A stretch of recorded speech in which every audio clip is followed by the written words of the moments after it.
Moradabad SIT ने फर्जी bill trading कर बोगस फर्मों के माध्यम से करोड़ों रुपए की जीएसटी चोरी करने वाले गैंग के 2 सदस्यों को गिरफ्तार किया है। आरोपियों के कब्जे से एक मोबाइल फोन, 8 एटीएम कार्ड, एक पॉलिसी कार्ड और 3 आधार कार्ड बरामद किए गए हैं। यह कार्यवाही जीएसटी सहायक आयुक्त की तहरीर पर थाना सिविल लाइंस में दर्ज मुकदमे के आधार पर की गई है।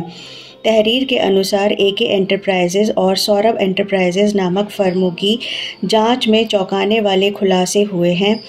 उनकी पंजीकृत मोबाइल संख्या पर कुल 124 फर्जी फर्में रजिस्टर्ड थीं, जो फर्जी दस्तावेजों के आधार पर बनाई गई थीं। वरिष्ठ पुलिस अधिकारियों के निर्देश पर एसआईटी का गठन किया गया, जिसने तकनीकी जांच और अभिसूचना संचालन के बाद कार्यवाही शुरू की। गिरफ्तार आरोपियों की पहचान इखलाक मलिक निवासी मेरठ और इत्तेफाक आलम उर्फ दानिश कबाड़ी निवासी शाहजहांपुर के रूप में हुई। पुलिस पूछताछ में इखलाक ने स्वीकार किया कि आर्थिक तंगी के चलते उसने जीएसटी की बोगस फर्मों के माध्यम से बिल ट्रेडिंग का अवैध धंधा शुरू किया। दिल्ली के कॉल सेंटर से 50,000 से 1.5 लाख रुपए में पहले से रजिस्टर्ड फर्में खरीदी जाती थीं। उनकी आईडी पासवर्ड सीए को देकर फर्जी ई वे बिल और इनवॉइस तैयार किए जाते थे। हर 100 रुपए के टैक्सेबल वैल्यू पर 30 पैसे कमीशन मिलता था। पकड़े गए आरोपियों ने पुलिस को बताया कि फर्जी फर्में खोलने वाला कॉल सेंटर नौकरी व लोन के नाम पर लोगों का डाटा चुराकर उनके दस्तावेजों का दुरुपयोग करता था। इसी तरह अंकित कुमार और सौरभ कुमार के नाम से भी फर्जी फर्में खोली गईं। इखलाक ने अब तक 4 से 5 करोड़ रुपए की अवैध कमाई का खुलासा किया है और बताया है कि इस पूरे नेटवर्क में कुल 5 लोग शामिल हैं। बोगस फर्म बनाकर फर्जी बिलों पे जीएसटी कर चोरी के संबंध में जीएसटी डिपार्टमेंट की तरफ से कई अभियोग पंजीकृत कराए गए थे। उसमें एसआईटी का गठन हुआ है और उस एसआईटी को आज बड़ी सफलता मिली है। 2 अभियोग जो हमारे थे 838 और 839 जो सिविल लाइंस में इसी वर्ष दर्ज किए गए हैं, उसमें 2 अभियुक्त हम लोग के द्वारा गिरफ्तार किए गए हैं। इसमें मोहम्मद इखलाक मलिक है, ये मेरठ का रहने वाला है। एक दानिश कबाड़ी है, वो रहने वाला शाहजहांपुर का है।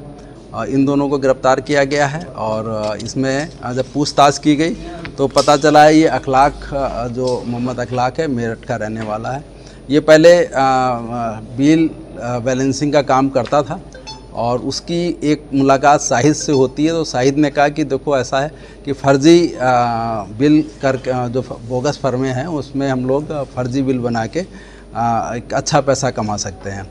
तो इसी वजह से वो करीब 2 साल से इस धंधे में शामिल हो गया और शाहिद के साथ में 5-6 लोग और हैं जो कि सफ़ेदपोश लोग हैं। उन्होंने मिलके ये काम किया है। ये तो एक मोहरा है केवल। ये फर्जी फर्में बनती हैं दिल्ली में और वो चाहे वो यूपी की हों चाहे अदर स्टेट की हों, तो ये लोग ख़रीद लेते हैं।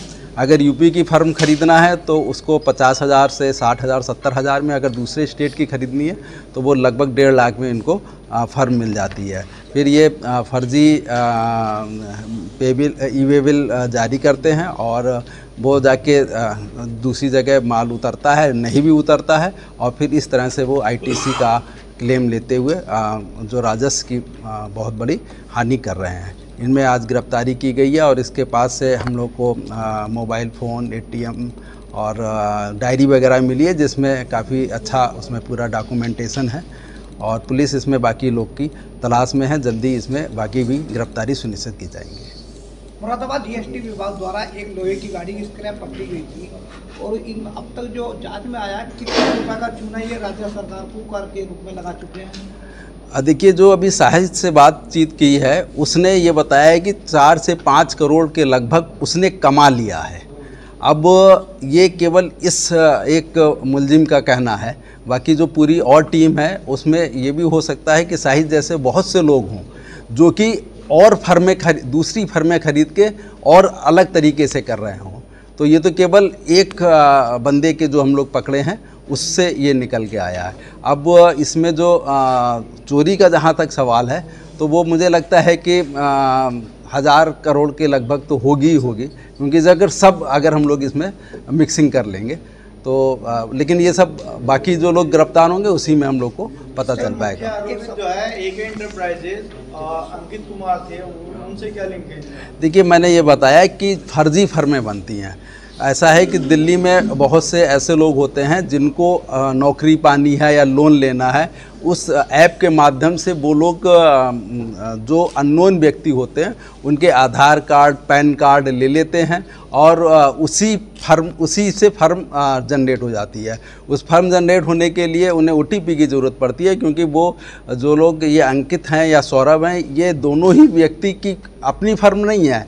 इन्होंने कहीं ना कहीं नौकरी के लिए या किसी काम के लिए या लोन के लिए अप्लाई किया था और उसी के आधार पर जो लोग बैठे हुए हैं उन्होंने ये फर्जी फर्म बना ली थी।